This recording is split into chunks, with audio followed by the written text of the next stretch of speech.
today on People Now, could the new royal baby Archie reunite Prince Harry and William after they've grown apart? It's in this week's People cover story. This week's People takes us inside the lives of George and Amal Clooney as parents. Falling in love, it happens multiple times with your partner. Riverdale star Charles Melton opens up about his romance with Camila Mendes and all about his new movie. Corinne Fox gives us a little info about her dad Jamie Foxx's relationship with Katie Holmes. She talks all about having a blast with her dad on Beach Shazam. Plus, Southern Charm star Kathryn Dennis is here telling us how the new season's going to kick off after last season's explosive ending. It's all live today on People Now. Let's go.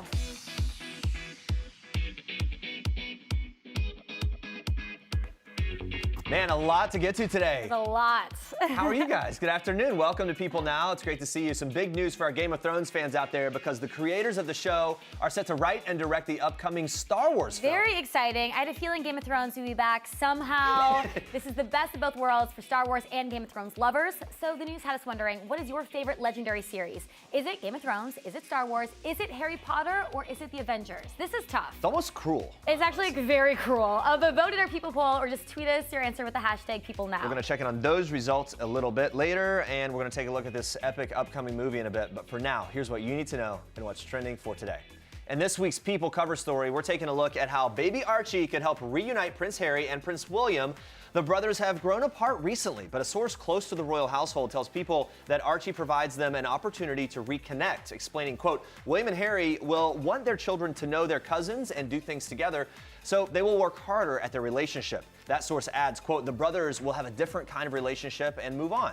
Even though we've been hearing about a divide between the royal brothers for a little bit of time now, family is still important to them, with the source previously telling People that there's no doubt William and Harry will, quote, be there for each other 100% when it matters. Uncle William and Aunt Kate met baby Archie for the first time on Tuesday, a little over a week after the royal baby was born. A palace rep confirmed to People that the private gathering took place at Frogmore Cottage. Stick around because later in the show, we're taking a look inside Meghan and Harry's first days with baby Archie and how the new parents have taken measures to ensure their son has a normal childhood despite that royal status. Stick around. Well, we may know George and Amal Clooney as a Hollywood icon and an international lawyer, respectively, but their biggest challenge, everybody? They're almost two-year-old twins, Ella and Alexander. Not surprising to hear. While appearing on Jimmy Kimmel Live, George discussed his 58th birthday, which he celebrated in early May, and jokingly revealed that for his birthday, the twins only gave him poop. Aww. That's it, which is kind of what happens with the little ones. A source close to George says that he and Amal are very humble when they speak about their family, adding they always remind friends that life with kids is easier for them because they have help, but help or not, they are amazing parents. That's the source's quote. George has been notoriously private about his personal life, but more open to discussing everything about his kids lately, and he couldn't help but gush about them on the Today Show. He said, quote, they're just completely different personalities, and they're fun and smart. They can already do all their ABCs in Italian and English, and he says, I can't do that in English. George also appeared on Ellen and revealed his toddlers have expensive taste. Watch. They have their own personalities. You know, he goes outside and hugs my car. And he hugs it, which is, it's bad when I'm driving. Yeah, that seems dangerous. That's really not good. He gets right in the wheel well. Yeah. And then my daughter's up in my wife's closet with purses going, mine. So I see this is going to be a fun life for me. You know what? I think they're going to continue to be amazing parents and give those kids this amazing life, right? I know, nice life. Yeah. Can we be one of your kids for like a day, just for fun? Meanwhile, George's Catch-22 producing partner, Grant Heslov, says that George couldn't be happier these days. He says, quote, he's in love, he's got wonderful kids, and we're lucky we get to work. I think he's in a really good place, which is nice that he's able to maintain the work-life balance there for the kids, but also, you know, obviously he's in demand when it comes to movies. He just seems so happy. Yeah. And, you know, glowing, as we say. Let's move on to this, guys. Lamar Odom is hitting the ground running with his return to basketball and a new tell-all book called Darkness to Light. The former NBA player and ex-husband to Khloé Kardashian, who almost died from an overdose in 2015, is opening up about his struggles with addiction and giving us an inside scoop on the memoir in this week's issue of People. Odom begins his tale with his passion for basketball and a love for drugs and sex that paralleled his NBA career. The basketball star reveals that he's had sex with over 2,000 women and that he is a sex addict. Odom also opens up about his marriage and difficult divorce with Khloé Kardashian, who stuck by his side during his 2015 overdose. Their initial fairy tale-like marriage began spiraling when Odom amped up his cocaine use, became unfaithful to Khloé, and lost total interest in basketball. He reveals in his memoir that his struggle with addiction all led up to the weekend that forced him to take a hard look at his life, aka the time he spent at Love Ranch in October of 2015, where he overdosed and almost died. Odom writes about the support from Khloé during this tough time, who never left his side and was there for him while he was in the hospital. He recalls waking up from a coma after 48 hours, his darkness to light. And this is all sort of giving us a better understanding of his memoir title. To read even more about Odom's story, you can pick up a copy of People on newsstands Friday. All right, Kylie Jenner facing some major backlash after the announcement of her skincare line, KYLIE Skin, which launches on May 22nd. The item facing all the heats, you might wonder, her walnut face scrub. Kylie promoted the $22 face scrub on both Instagram and Twitter, calling it her secret to a fresh face and gentle enough to use every day. But fans were quick to point out the problems with walnuts in skincare. In case you didn't know, one Twitter user who says they are a licensed esthetician claims that walnut will cause micro tears in the skin. Using it every day will result in broken capillaries. How? Just to get the full breakdown. Another user pointing out that walnut is bad for your skin long term, saying now she's skeptical of the brand's other products as well. One user also saying she's tired after learning about the beauty mogul's use of a walnut scrub that is, quote, known to damage the moisture barrier. But I and love create the dog picture there. Exhausted. One fan even comparing use of the product to a photo of Arya Stark from the latest episode of Game of Thrones with the bloody face. Look, the walnuts, guys. That's what's gonna happen. Many more negative reactions to the scrub on both Instagram and Twitter after learning it contains walnut. I have a feeling they tested the stuff. You would think Kylie Jenner has a team that's testing this. And that it's mixed in a way perhaps that would, I mean, I don't have the scientific breakdown. I don't know it. I haven't tried it yet. I don't think they're like grinding up walnuts and just sticking that straight in the bottle. I don't think so, but I don't know. Anyway, maybe there's more to it. Some are skeptical about the face scrub. Fans can't wait to try the other products, including a foaming face wash, vanilla milk toner. Is that milk okay? I don't know. Face moisturizer, vitamin C serum, and eye cream, all for under $30 each. Can't wait for the Twitter sphere to take on every one of those products for various reasons. They're gonna have a problem with it. One fan saying counting down the days, instant purchase. Another user saying she's so excited and will be buying the set. Doesn't look like Kylie is stopping at the skincare line, everybody. The mogul recently filed a trademark application for the phrase Kylie Baby. Here we go. According to a report from TMZ. Now, in the documents obtained by the outlet, the line will allegedly include a variety of products for new moms, like furniture, baby-friendly skincare products, strollers, car seats, blankets, even accessories for the breastfeeding mom, like pumps and milk storage options. Wow. I mean, it's a Kylie empire. It's very smart. Kylie Baby, Yeah. look out. All right. Let's move on to this. One of Claude Monet's most iconic paintings has been auctioned off for a record-breaking $110.7 million in New York. The painting, completed in the late 1800s, is called Mull, or Grain Stacks, and was sold to an anonymous buyer on Tuesday evening at Sotheby's. According to the auction house, it's a world auction record for Monet at the first work of Impressionist art to auction for more than $100,000. So some quick facts about the painting. It's one of only 4 works from Monet's Haystack series. It is one of only Monet's paintings in the hands of private collectors, right? So most of his paintings can be seen at the Metropolitan Museum of Art and the Art Institute of Chicago. So really unique situation here. The previous owner of the painting got it in 1986 for $2.53 million. Sotheby's did not provide any details on the new buyer. Monet's painting, now the 9th most expensive painting to ever be sold at an auction. A painting that tops that list is Leonardo da Vinci's Salvator Mundi, which went for $450 million at Christie's in New York in 2017, no big deal. Pablo Picasso's Les Femmes d'Alger version O was a previous record holder, selling for $179.4 million in 2015. Chump change. Edvard Munch's The Scream painting looks familiar, sold for $119.9 million in 2012, setting an art record at the time. It was the first time a work in pastels had achieved such a price. Typically, oil or acrylic paintings are the most profitable. Now you know, if you didn't before. I knew. I think Mom's an artist. I've spent like $150 on a painting, and that's it. So you're not going to be I'll look at these going to photos. that level? I feel like I should have to pay to look at them because I someone paid know, someone. but they're so iconic. You got more for us in Star Trek. I do. We are kicking off Star Trek today with a little throwback to Hollywood heartbreak. In an episode of The Ellen Show airing on Wednesday, Taylor Swift is sitting down for her first talk show interview in 2 years. We have missed you, Taylor. Ellen played a game of burning questions with Taylor and asked her about the most rebellious thing she did as a teen. Take a look. Probably when I put Joe Jonas on blast on your show. That was too much. Was it? Yeah, that was too much. Okay. I was 18. Yeah. We laugh about it now, Oh, but that's it's still, good. that was some Yeah. mouthy. Yeah. Yeah, just All right. some teenage stuff there. Wow, that's held on to you because I don't remember that at all. It's nice to see her back. Taylor was referring to the time she was on Ellen in November of 2008, promoting her second album, Fearless. So at the time, she admitted to Ellen that a song on the album was about Joe Jonas and added, "When I look at that person, I'm not even going to remember the boy who broke up with me over the phone in 25 seconds when I was 18. Ouch.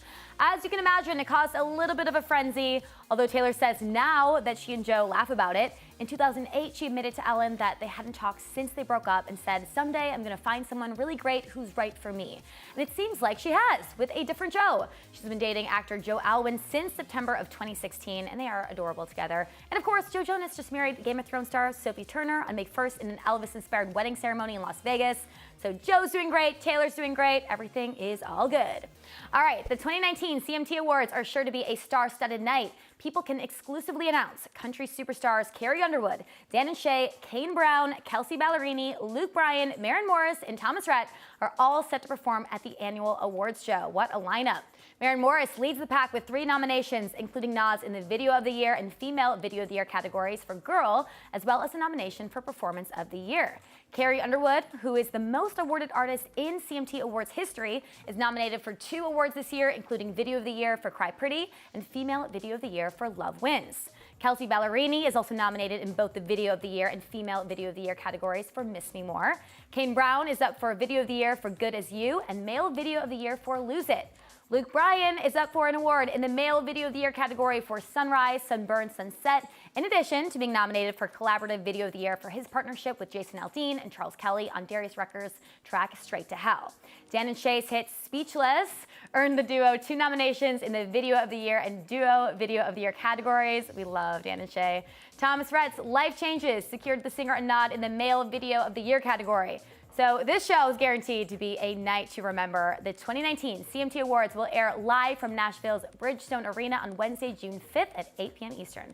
So excited for that.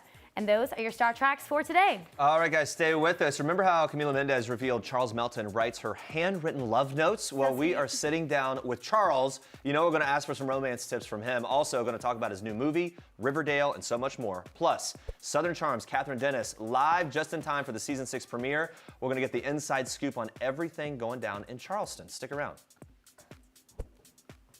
All right, Disney CEO Bob Iger confirmed this week that the next Star Wars movie released in 2022 will be written and directed by 2 Game of Thrones creators, David Benioff and D.B. Weiss. This will be the installment following the December 2019 release of the J.J. Abrams-directed Star Wars The Rise of Skywalker. This is a big deal. So Game of Thrones was originally created by George R.R. Martin, but Benioff and Weiss are 2 of the lead producers responsible for taking it to the screen. The 2022 Star Wars release will be part of a series that lives outside of both the Skywalker saga and Rian Johnson's independent trilogy. So Disney first announced it had recruited the Game of Thrones producers back in 2018, but at that point, the release of their first Star Wars project was yet to be determined. Earlier this week, though, Disney announced that they have 3 Star Wars releases slated to be released every 2 years, starting with this 2022 release. Then one will come out in December 2024, and then another will come out in 2026. Looking We got forward. the game plan. Well, many fans of the franchise expected these upcoming releases to be directed by The Last Jedi director Rian Johnson. Disney confirmed otherwise. So keep in mind that Lucasfilm has announced that Johnson is expected to write and direct at least the first film of the new trilogy. We don't have an update on that one quite yet, though. If you take a look here, you can see the new poster for the December 20th release, keeping it old school, kind of simple. Yeah, I like that they do that. Yeah, the trailer for this film dropped back in April. Lots of buzz for that. So in that trailer, we can see a bit of Rey's lightsaber wielding. We got the classic combo of Chewie and Lando Calrissian, a bit of Kylo Ren aggression. So it's got a little bit of everything there. It's a really, really great tease. Last month, the cast and director J.J. Abrams got together at the annual Star Wars celebration in Chicago, In that panel, hosted by Stephen Colbert, fans found out that some time has passed between The Last Jedi and The Rise of Skywalker. Abrams saying there is a great dynamic between the cast and that having a real-world feel was really important for him, trying to kind of keep shooting as tangible and physical as possible. He always brings that kind of sensibility to it, and for fans, I think they eat it up because it kind of harkens back to those original movies a little bit. I mean, people are buzzing about this. What do you think about the Game of Thrones, Star Wars intersection here? I think it's the right sensibility, right? They're epic scale, able to sort of tell thoughtful, really, nuanced stories of characters in this huge scale. They're the right people for it. Yeah, I mean, look, I liked Star Wars. I love Game of Thrones. So I think this is going to get me even more excited for Star Wars, right? I think it's going to bring out a whole new Will there be fan dragons base. suddenly? I don't know. I don't go that far. It's hard to keep up with all these movies. Disney is definitely not messing around. All right. And since two of our favorite worlds are colliding with this intersection of Star Wars and Game of Thrones, I was wondering what your favorite legendary series is. So let's check in on our poll, see the results Again, so this is far. a little Harry bit of a cool Potter. Harry Wow, Potter I kind of actually eking thought out. that Game of Thrones for recency bias, but Maybe, well, it's close. And then Star Wars. I would be is curious really how Lord of the Rings would fit in with that too. Me too. That's a You really know? good question. But Keep voting, guys, and our people poll. There's time to change the outcome. But for now, let's move on to this. Watch. I'm Guy Fieri, and we're rolling out, looking for America's greatest diners, drive-ins, and dives. I love him. We all know Guy Fieri as the mayor of Flavortown on Food Network's Diners, Drive-Ins, and Dives. He's known for taking viewers on a road trip to restaurants across America. But if you're like us, you probably wondered if the restaurants featured on his show are as good as he says they are. He's setting the record straight, telling people, quote, not every dish is a plus, but if I don't like it, you won't see it. Yeah, So he really does like what he's eating. In this week's issue of People, Fieri is sharing his on-set secrets, like how he doesn't actually drive that famous 1968 Camaro that he uses to introduce each restaurant on the show. Stop. I know. So in real life, he has a late model silver Chevy Tahoe. Totally changing my perspective. He says that it's actually the job of a crew member to get the car from one location to the next. He only opens and closes the door on camera. He kind of revealed that in the article. There's also no script. He says he runs through the restaurant introductions a few times, but that's basically it. He hates to sound contrived, so he just wants to like roll in and say it as he sees it. Yeah, he seems like the kind of guy that would do that. More fun facts, Fieri picks each of the meals featured on his show by focusing on dishes that have a very unique ingredient in them or dish that is made in a unique way. Also, after leaving every restaurant, he signs their wall, which I think is so great. Nice touch. Yeah. And the chefs of the restaurants, they get a signed poster as well, which is really nice of him. Fieri also shares the two things he will never eat. I was surprised by this, liver and eggs. I mean, I get the liver, but eggs? Eggs? I feel like everyone eats eggs. Like breakfast? What? If you were ever wondering how I can eat all this food and stay healthy, he brings a juicer on the road to make fruit and vegetable drinks and usually exercises before work, which is obviously not a bad idea. Yeah, now he has put about 1,200 restaurants in 392 cities, opened and licensed his name out to more than 70 restaurants, and started 11 shows on the Food Network. But getting to a place where he can do all of that was a bit of a journey. Yeah, Fieri has come such a long way since he first started Diners, Drive-Ins, and Dives back in 2007. He landed the show after winning season 2 of the next Food Network star.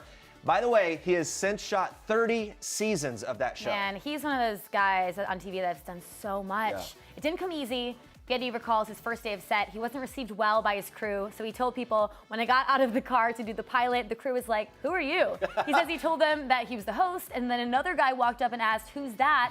And someone responded, that's what they sent us. Oh my Is it the God. spiked hair? I don't know, which is now his signature, but that's what they sent us. Yeah. Can you imagine? Talk about deflating on day the one. worst day of my life. It's a really funny story too. So his wife tells people about how when she met him, he had no goatee, his hair was dark, he actually wore suits to work every day. So she jokes that now she looks at him like, where's that man I married with a whole clean look? Can you imagine him even looking that The way? old bait and switch. Like, boys, she had no idea what was in store. The Guy Fieri America knows and loves, the man that we know and love, has helped so many restaurants. That's what keeps him motivated. He tells people, quote, I started to pick places based off this idea of hardworking mom and pop families trying to make a go of something. Which I love, and it's something he can truly relate to on a personal level. So decades before he became the Guy Fieri, as a kid, he actually sold pretzels from a bicycle cart in California. His parents were clothing store owners, so kind of comes from that self-made business background. Yeah, and you guys can dive deeper into Fieri's life on and off the road in this week's issue of People. It's on newsstands Friday. Check it out. All right, we celebrated Mother's Day on Sunday, and in honor of her own mother, First Lady Michelle Obama opens up in an essay exclusively written for People. The mother of two shares the zip-lip parenting style that she learned from mom Marion Shields Robinson. And so the picture you're seeing here is of Marion with Obama, her granddaughters Malia and Sasha. The lady sat for this family portrait as a birthday gift to the 80-year-old. Yeah, Obama says of her mother's parenting style that, quote, When it came to raising her kids, my mom knew that her voice was less important than allowing me to use my own, which I think is a really important distinction. Oh yeah, she goes on to say that her mother would listen to her and her classmates' conversations intently, never chided or lectured her. She says as a parent, she observed more than she demonstrated, releasing her grip more often than tightening it. She never tried to remake her children in her own image, to cast us into a mold of whatever she or society expected from us. I think that's very, very important. Yeah, the best-selling author explains that her mother's way of parenting influenced how she raised her own daughters because, quote, the girl who's silenced becomes the teenager who's scared to speak up in class and the woman who's nervous to add her voice to the office fray. Before long, her flame has been snuffed out. That yeah, makes and you sense, see right? it kind of pass down generation to generation. Malia and Sasha themselves seem to have such a great relationship with Michelle. They have such strong female role models in Michelle and Maren. Yeah, Obama ends her moving essay with thanking her mother for allowing her flame to, quote, burn in its own way, not just when I was a little, but in all the years since. Yeah, and Michelle's flame has been burning bright. She became the first lady of the United States. Her book is a huge hit, and she opens up more about her relationship with her mom in the book, so check that out. All right, this week's cover story is all about the latest royal baby, his first few days with his parents, and how he can help unite Prince Harry and Prince William. As we mentioned earlier in the show, the new baby provides a perfect opportunity for the two brothers to get a little closer. There have been all these reports that maybe they're experiencing a little bit of a rift of some sort. I would say babies are a bonding agent, right? They're yeah. cute, you get swept away with emotion. Despite whatever differences they might have, they would want their cousins to be close, and that's kind of how the kids can bring people together. The brothers, both adults now. Adulting is hard even if you're a royal, it turns out. Maybe even harder. Yeah, The both have their own spotlights. duties. They can get caught up in them, but they're still a family. Family is always there for each other when it really matters. I still cannot get enough of this historic picture of baby Archie meeting the Queen for the first time. We talked a lot about this last week, the significance of that groundbreaking photo, all part of Archie's historic public debut as the first biracial, half-American heir to Queen Elizabeth. Royal biographer Ingrid Seward tells People it was done for global appeal. I just love how happy the Queen is there. Yeah. Meanwhile, the new parents have already taken measures to ensure their son leads a typical life despite his royal status.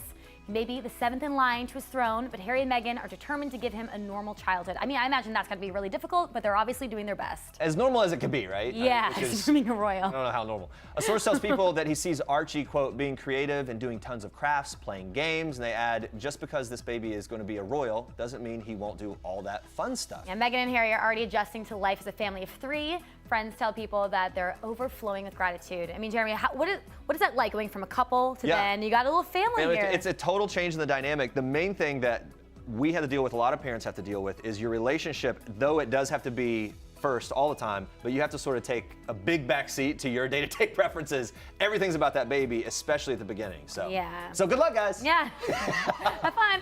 Harry's friend and former Invictus Games competitor, JJ Chalmers, tells People that Harry lights up like any father would when he speaks about his son. He's obviously very proud of his wife.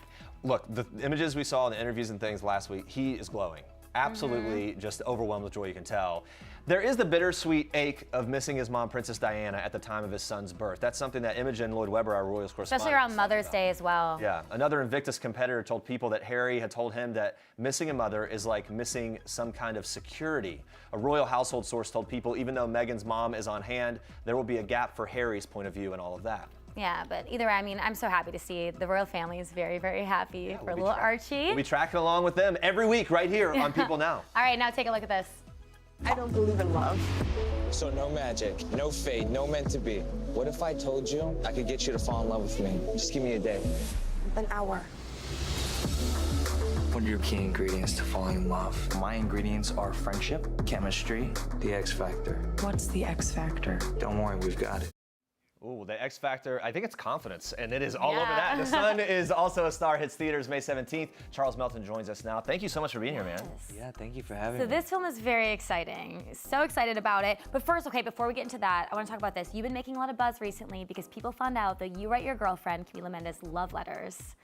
That you write love letters. Yeah. I mean, What do yeah. they look like? I mean, well, you know, for people who don't know, letters are on a piece of paper.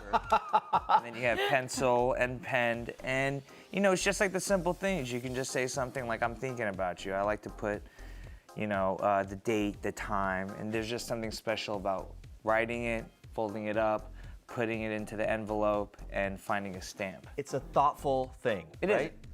Yes. It's like a next level. It requires work. It requires work. Work, and then, yeah. You seem like the kind of guy who really, you are thoughtful about things like that. What's an ideal date night look like when you're planning it? An ideal date night? Just Postmates and Oh, yeah? watching TV or going to the movies. I love going to the movies, but I prefer going to the movies alone. Oh, really? Because Yeah. you want to focus. I just want to focus. I just want to, you know, have my popcorn and my drink, and the movie doesn't have to be good. It's so as long as I got a popcorn and a drink, I can watch That it. makes sense. Camila posted on Instagram, she talked about your film. She's so excited about it. Oh, yes. And she also said this really touching thing about when she fell in love with you. It's so great to see you guys show that support. Do you remember the moment you fell in love with her? I mean, you know, those moments are kind of personal, but I think you falling in love, it happens multiple times with your partner. You know, it's not just you fall in love once and then you're in love for the rest of your life. I feel like it requires work. And so as long as you're open to falling in love and keeping your heart open and not so much judging yourself in the way that you love, that you'll constantly fall in love with someone every day. That little clip had that whole idea of the X factor. What was the X factor for you when it came to her? Like the thing.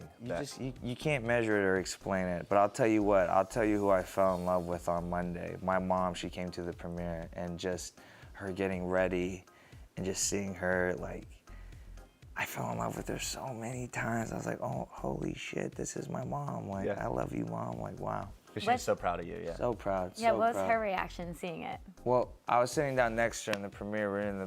I was sitting down in the middle, prime seats, and I was just looking at my mom, and she's just, I can't explain the look, but it was very, very proud, you know? Like, I don't know. Congrats, man. That's Yeah. awesome. Yeah. When it comes to the movie, what are you hoping that audiences take away?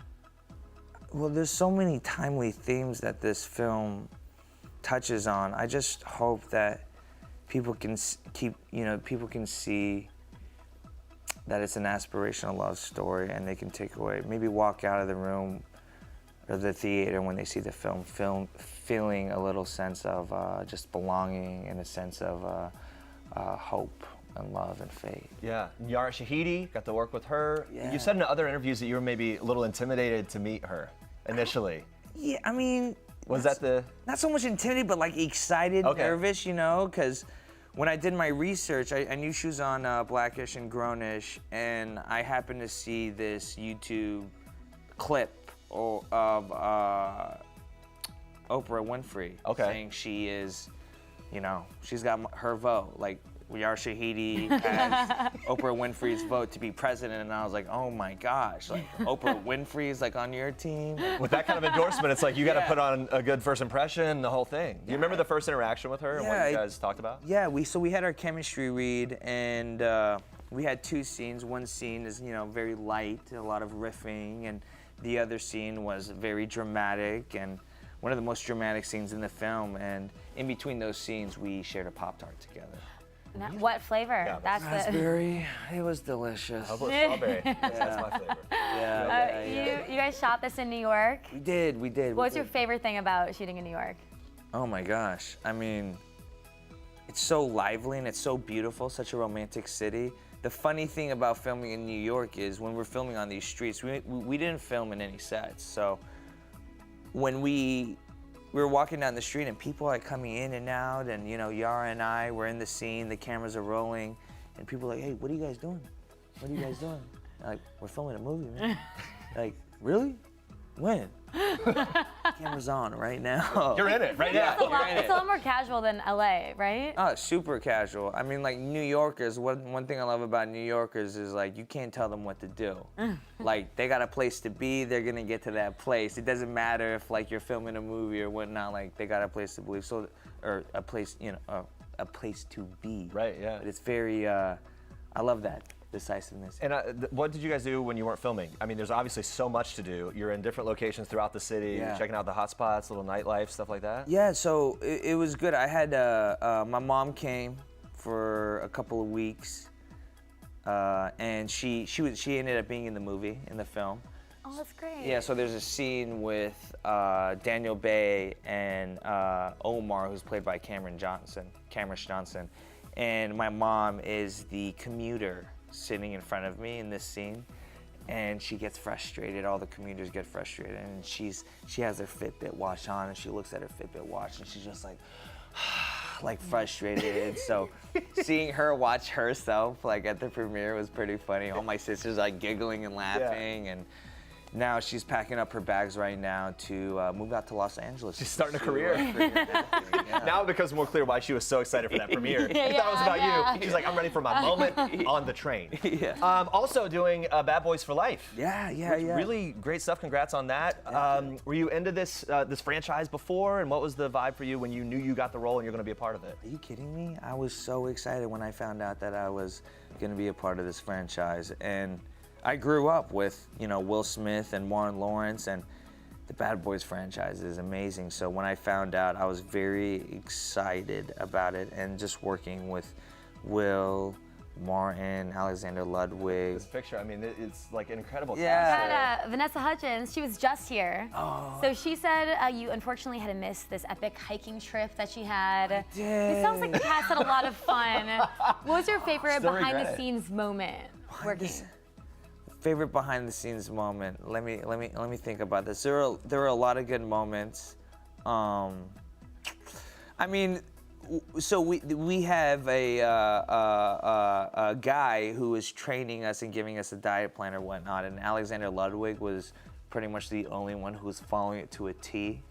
But when it came to set and working long hours, he would sneak M&Ms. Oh, that was his gift. Candies, and I would get videos and everything. But there was one moment where I happened to take out my video, and I literally turned my head, turned back, and there's an apple in his hand because he knew I was filming. Sticking with it. Threw away that M&M. Yeah. They killed the evidence. You slide. Of course, Will Smith, legendary career. Biggest takeaway working with him?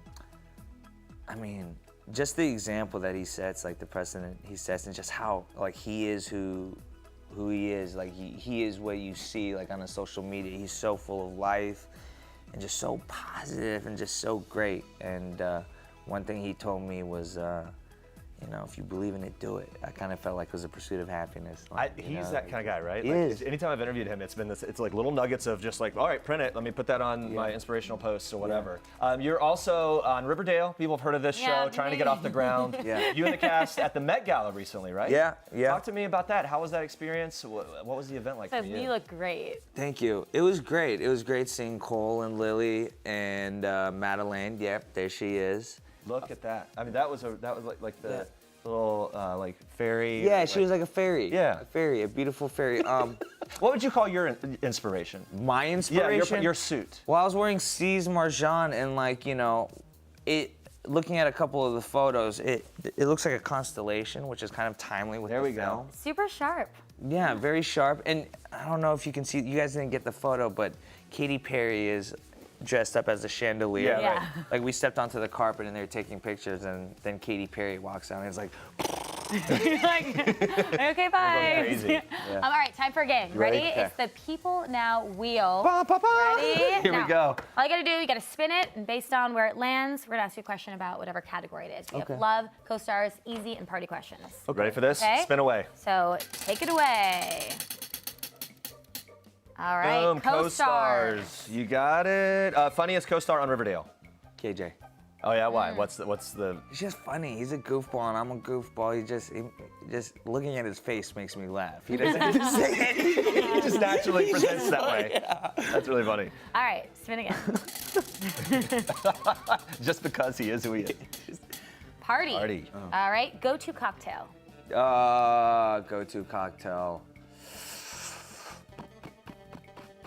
Just a beer. Yeah. Just a good beer. Nice. A beer. All right. Okay, one more. Time for one more.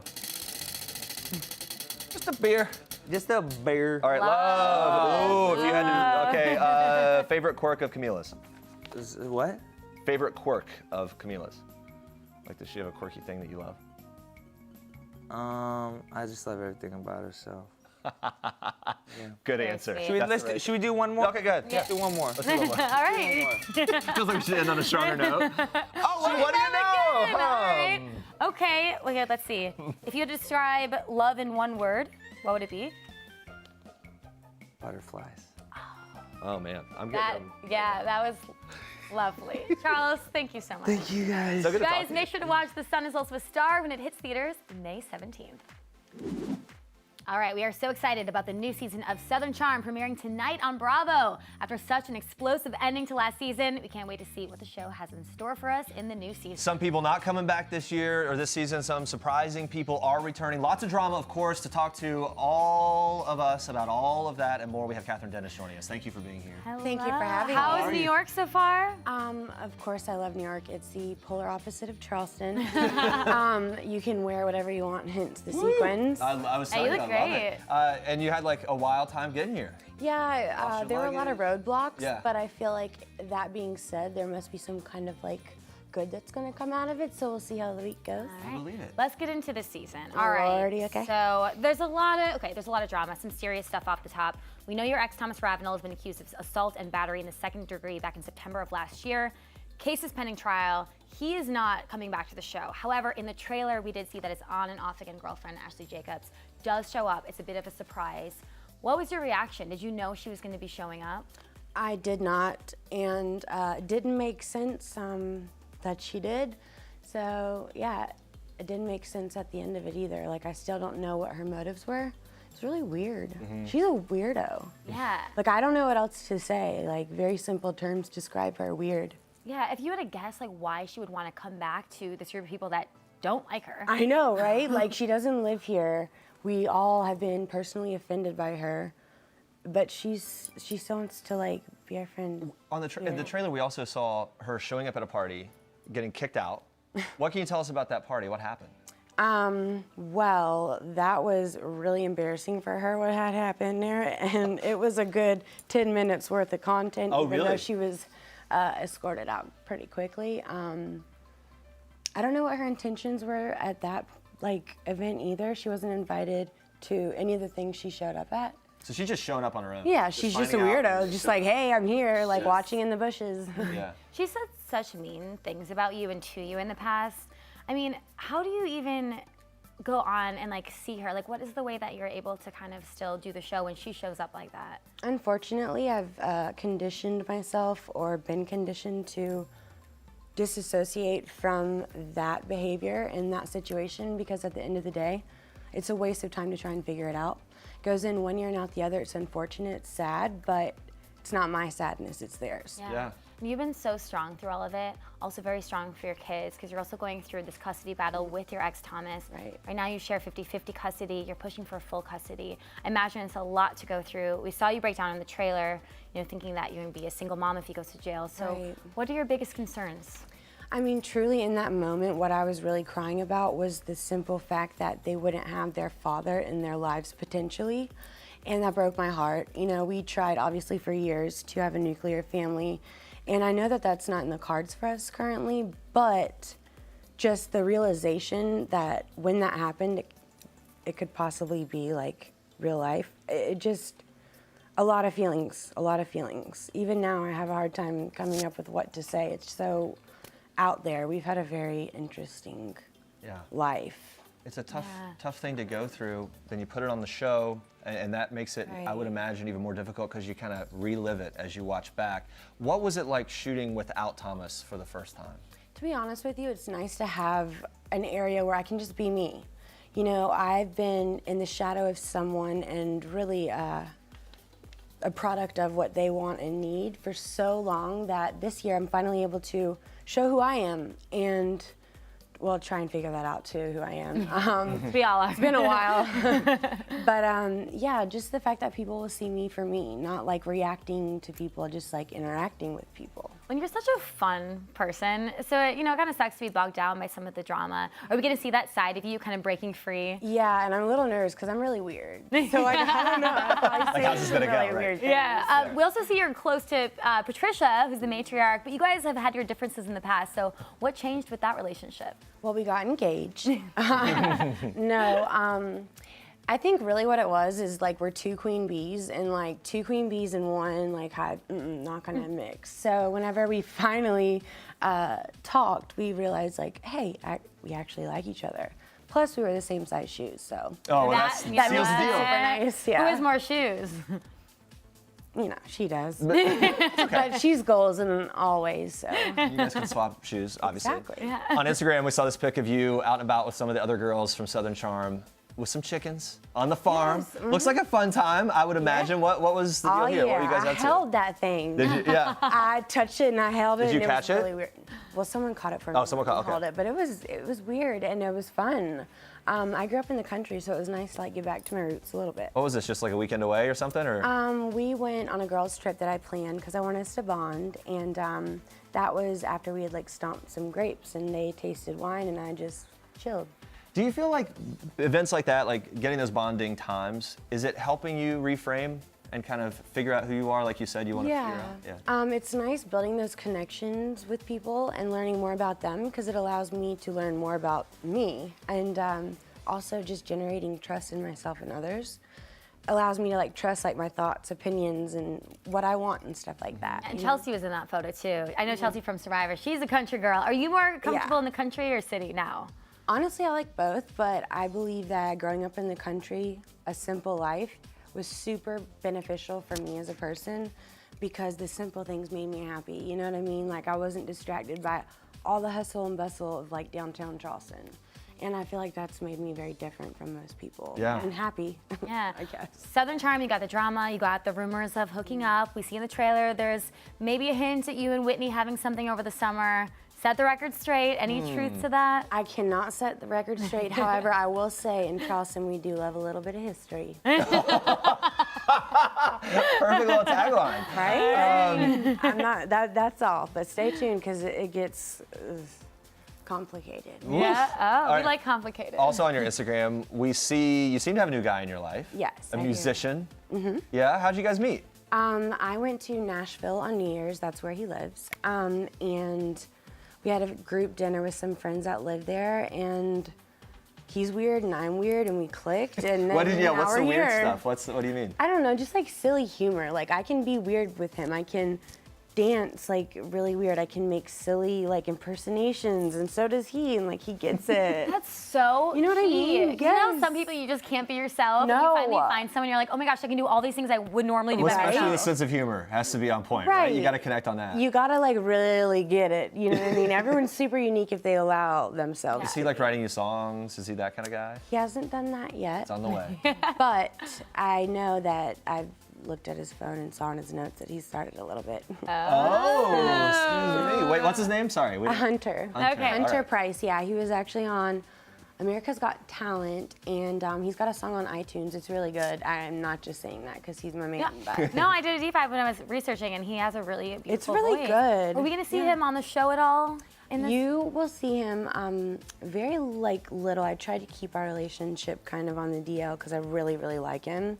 But yeah, you'll get to meet him like, yeah, at some point. Who does he get along with on the cast? Everyone. Oh, everyone. I mean, even Patricia likes him. Like, we were all just at her house the other day and he was playing music and we were just chilling. Also a super good sign, right? Clicks Right, with your if group. Patricia approves, you're good to go. Yeah.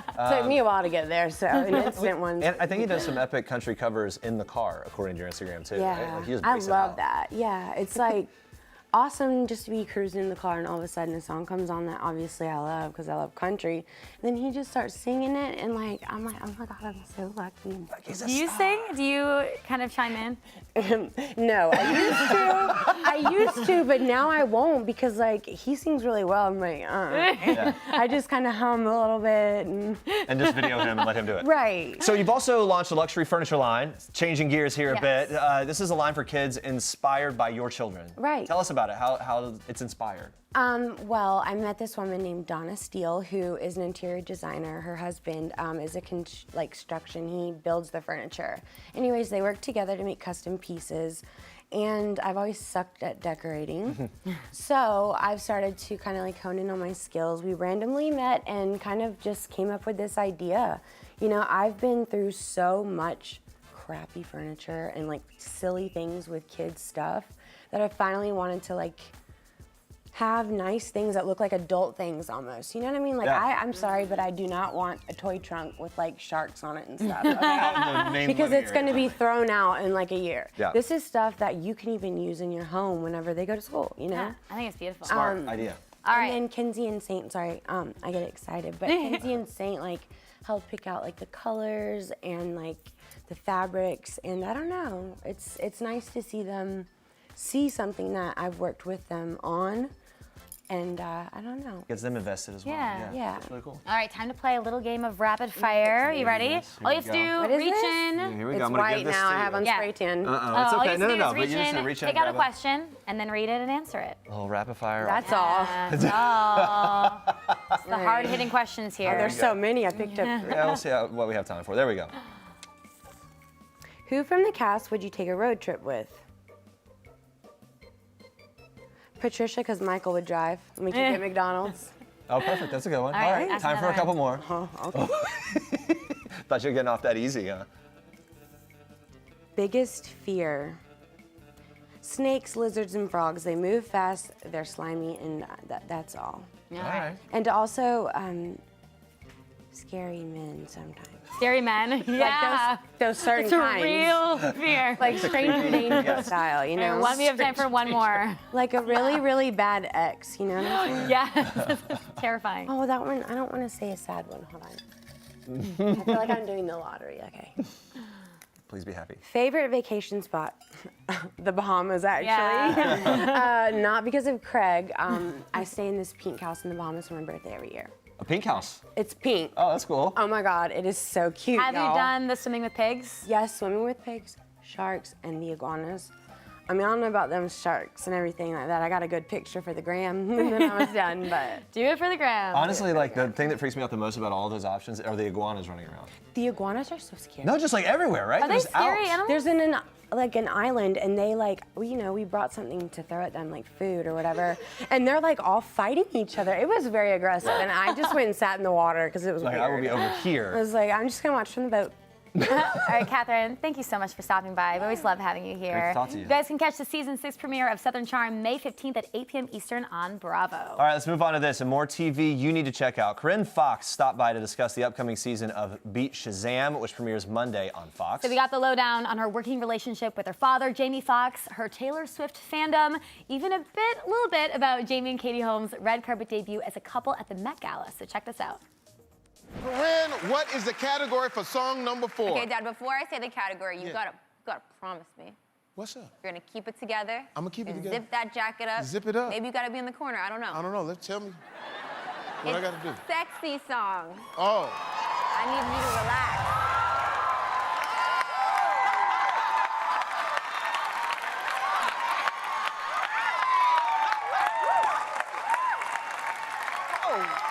This is what I was talking about. Yeah, no, I'm just saying, when you say sexy songs, I mean, Corinne, that's how you got here now. So funny. We are now joined by model and actress Corinne Fox, the resident DJ of the Fox show Beat Shazam, which is hosted by her father, Jamie Foxx, and is now going into season 3. Thank you so much for joining us. That's a lot of fun. It looks like a blast. I actually haven't seen that clip before. Oh, really? So, yeah. I love that as you watch it, and he's doing his thing, you're just like, so ridiculous. I'm still like Yeah. rolling my eyes like, oh my God. Yeah, he's a wild character. He is, and you know what? You guys have that special thing. I would kind of call that an awkward moment between father and daughter, but it seems like the rapport is there. Awkward's not really that awkward, right? No, it's that awkward. Is it? Is it yeah, that awkward? and it happens again and again, and it's still awkward, and I'm still equally as embarrassed. And like even now watching it, I'm like, oh my God, like just stop. I think everyone feels that way when you're with your dad. It's a little cringe. Yes, of course, but my dad's like in the public eye and Yeah. like all over Instagram, and I'd really like him to get off Instagram. Can never escape him. Yeah, exactly. Let's talk about the upcoming season. So you joined the show last season. I did. How has the working relationship with your dad kind of changed since the season before? Well, I grew up going to set and watching my dad work all the time, like from behind the camera, and he's so talented, obviously, but working with him and being his coworker, it's like I get to watch the best do the best. I mean, he is at the top of his game. He's always at 1,000%, and it's a great learning experience for me. Man, that is the thing about him. It's sort of like, in so many ways, he's dad goals for me. I'm a dad. I want to be as cool as him. It will obviously never happen. He's very cool. At top of his game, so funny, so good. But when it comes to the two of you kind of like, I don't know, doing your thing and maybe you're hanging out in between filming, is he like a dad joke kind of guy where it's just sort of like, hey, you don't have to try so hard with me. It's just me. No, he's not a dad joke joking that they're lame. It's that they're like extremely inappropriate. Like, you know what I mean? yeah. I'm just like, Dad, I don't want to hear that. Like, I'm not listening. I'm not looking. And you see it on the show all the time where I'm just like rolling my eyes. Well, I mean, he does do the song "Blame It on the Alcohol," so I feel like the That standard song is has like. haunted me my whole life. Really? Like, I'd go to parties in like high school and people would play that song and I didn't know like people actually liked it. I thought they were like mocking me. They'd be like, guys, like don't play that song and all that stuff. But it's a huge song. It still plays. Did he ever have a talk with you like, "Hey, this song is not for you"? No, I was such a goody two shoes. Like I was like not even. I went to like 5 parties in high school, so like. He didn't have to worry about You that. mentioned that you want him to get off Instagram. What does he do on Instagram that bothers you?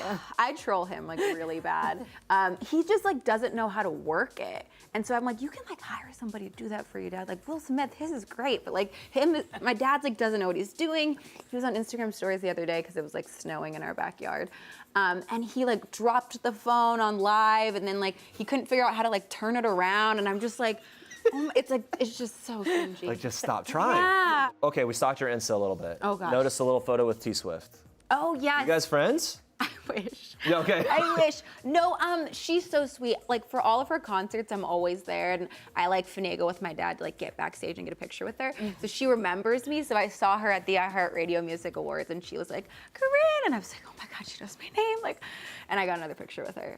You're a model. You're very into fashion. What have you been working on recently that you're very excited about? Well, I mean, I've been kind of actually stepping away from the whole modeling world and focusing on acting and Beat Shazam. But I mean, I still love to do it. I work with like Dolce & Gabbana a lot, and they're so great. Yeah. Yeah, what Met Gala just happened. Any looks that yes. stuck out for you that you really loved?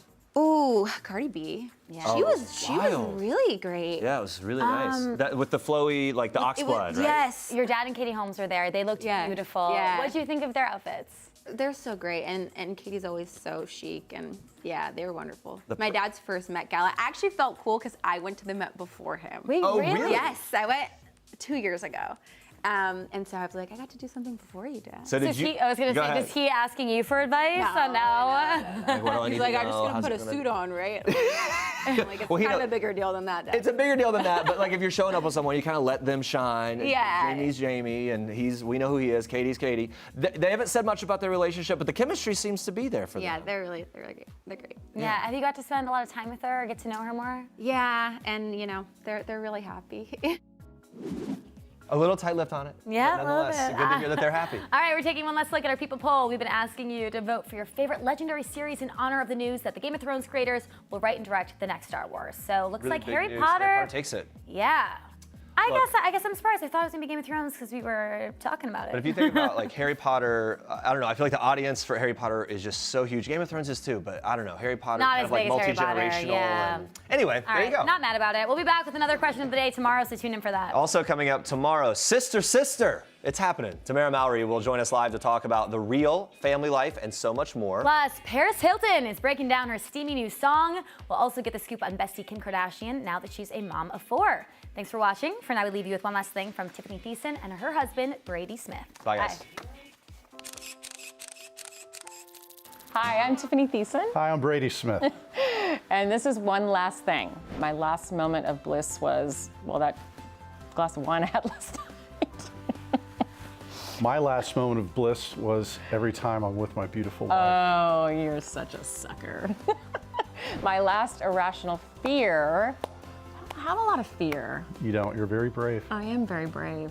My last irrational fear was What? thinking that I had run out of chicken food for our 7 chickens. That's irrational? Yeah, Oh, okay. because it doesn't really matter. Because what, they're chickens? That's heartless. Sweetheart, they eat bugs, they're good. Last time I was Grass. starstruck was Dan Rather. Ooh, that's a good one.